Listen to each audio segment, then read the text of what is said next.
to be with you. I'm glad you joined me as I'm kicking off a new series focused on personal excellence and leadership transformation. Man, what great topics. And I work a lot with that in my work for over the last 25, 27 years or more. I've had the blessing and honor of working with folks all over the world, from Russia to Africa to Latin America, Europe, and of course the United States and Canada and Mexico. And I find some common themes, and I'll share about that later in another podcast. Today, I just want to introduce my work, what I do, and kick us off on a couple things. You know, when I think about when I wrote this book about 4 years ago, based on true life experiences I had traveling the world and consulting with many companies and doing management training workshops and organizational change and team building and leadership development and coaching, I found some things. And one of the things I found is that the leaders that were considered the most admired, the best in their area, where they had natural followers, were those that had a passion for their people, where they didn't just see them as numbers, where they actually saw them, you know, in their potential. I'll read you a leadership insight from my book in page 34, and it says, great leaders see unlimited possibilities in their followers.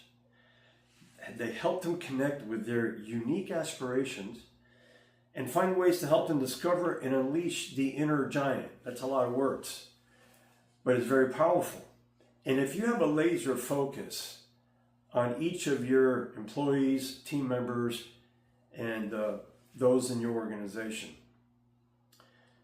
where you understand that you make the difference in bringing out their best, then coaching becomes a way of life. Then inspiring them becomes part of your role all the time. And we'll get into all that. But today I just want to leave you with a thought as we begin this series. I posted this on LinkedIn the other day. It's called Growth Doesn't Happen in the Comfort Zone. Now, a lot of times when I put out quotes or posts and things like that, or things I wrote in my book, I always try to make sure, and I ask myself, am I following that? Is that something that I've applied? Or are these just great words that I haven't even really tested or been challenged myself? Well, this post I put on LinkedIn the other day, after I did it, I took a second look and I said, let me take a quick assessment to make sure, am I following that? So I call it the 3 truths about stepping outside of your comfort zone. The first one is that discomfort is the price of growth. There's no way out of it. Real development begins when certainty ends.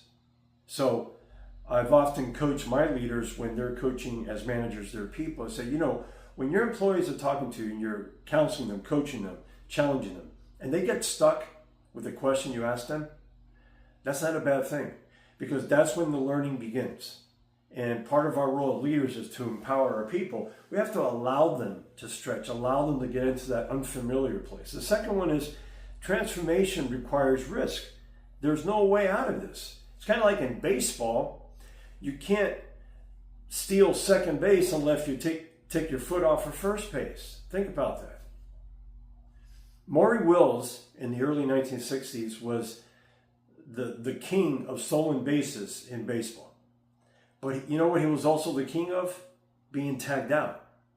So he was the champion of stolen bases, but to get there, he had to fail a bunch of times. There's no way out of it. So growth, transformation, and change will not come without taking a risk. And the last point is that your future self lives beyond the familiar.